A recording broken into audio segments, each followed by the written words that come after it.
Zona berpikir. Fun with our mind. Dapatkan link formulir pendaftarannya di sini. Potensi sekunder. Fungsi dari potensi sekunder adalah sebagai pendorong atau pendukung yang memberikan kita peluang-peluang yang lebih banyak untuk dapat meraih tujuan. Dalam beberapa kasus, potensi pendukung bisa dijadikan media membantu menemukan apa sebenarnya potensi primer yang kita miliki. Kesehatan adalah salah satu contoh bagian dari ini. Sebagian dari kita acap kali tidak memperhitungkan faktor ini hingga kita sampai pada titik di mana ketika bagian ini hilang, kita bersedia melakukan apapun dan menghabiskan sumber daya yang besar hanya untuk mengembalikannya. Kesehatan memberikan ruang yang lebih luas bagi kita untuk melakukan banyak hal sekalipun dengan fasilitas yang serba terbatas untuk mencapai tujuan. Kemampuan berpikir dan mobilitas membutuhkan kesehatan. Dengan kata lain, konsentrasi dan fokus pikiran akan lebih mudah dilakukan apabila kondisi tubuh atau stamina kita prima. Demikian juga dengan mobilitas. Kedua kaki yang normal dan sehat mempermudah kita melakukan banyak hal tanpa bergantung kepada orang lain. Terlebih bila kita melatih tubuh kita dengan berolahraga, maka mobilitas yang tinggi dan beban pekerjaan fisik yang berat tidak akan mudah membuat tubuh kita kelelahan bahkan jatuh sakit.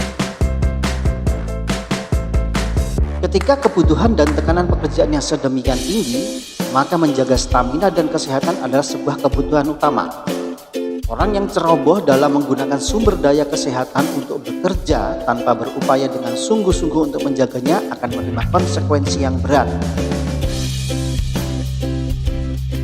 Seperti halnya mobil, ketika orang terus-menerus menggunakan tanpa merawatnya dengan baik, maka secara akumulatif dan bertahap akan mengalami kerusakan. Itulah mengapa pemeliharaan dan menggunakan sumber daya ini perlu dilakukan secara seimbang.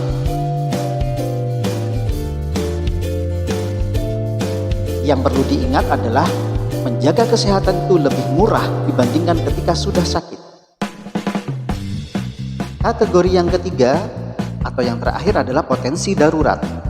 Potensi darurat bersifat temporal, digunakan saat-saat tertentu dalam situasi genting dan bahkan kadang-kadang tidak ada kaitannya dengan fungsi utama potensi yang kita punya.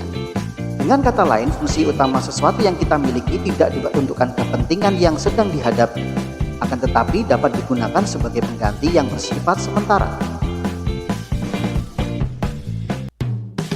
Orang-orang yang memiliki kemampuan atau kecerdasan motorik atau kecerdasan kinestetik diberikan kemampuan untuk menyelesaikan segala bentuk tantangan dengan koordinasi alat gerak tubuhnya. Sebagai contoh, dalam kehidupan sehari-hari, orang-orang yang mendapatkan anugerah ini terjun ke dalam banyak profesi atau pekerjaan yang berbeda seperti atlet olahraga dan musisi atau pemain alat musik. Suatu ketika dia dihadapkan pada sebuah situasi di mana harus mengendari sebuah mobil yang mana pada saat itu dia tidak memiliki keterampilan menyetir sama sekali.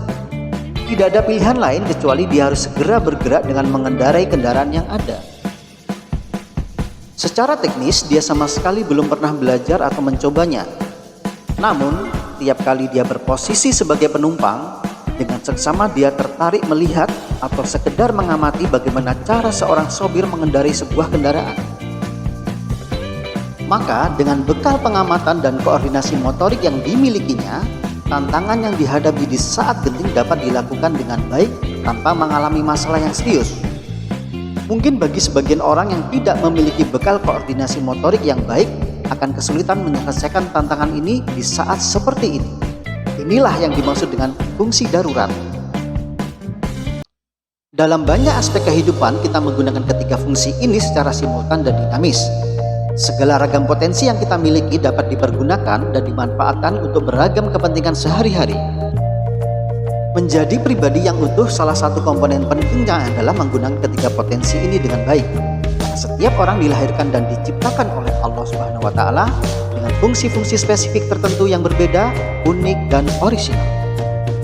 Dengan mengoptimalkan ketiga potensi ini, maka apa yang menjadi cita-cita dan tujuan hidup seseorang akan menjadi lebih bermakna dan bernilai. Pertanyaannya adalah, apa yang membuat seseorang sulit menemukan potensinya? Pilih PSA kita, bukan yang lain. Tunggu Tunggu penjelasannya hanya di sini, di BSA Kita Solusinya.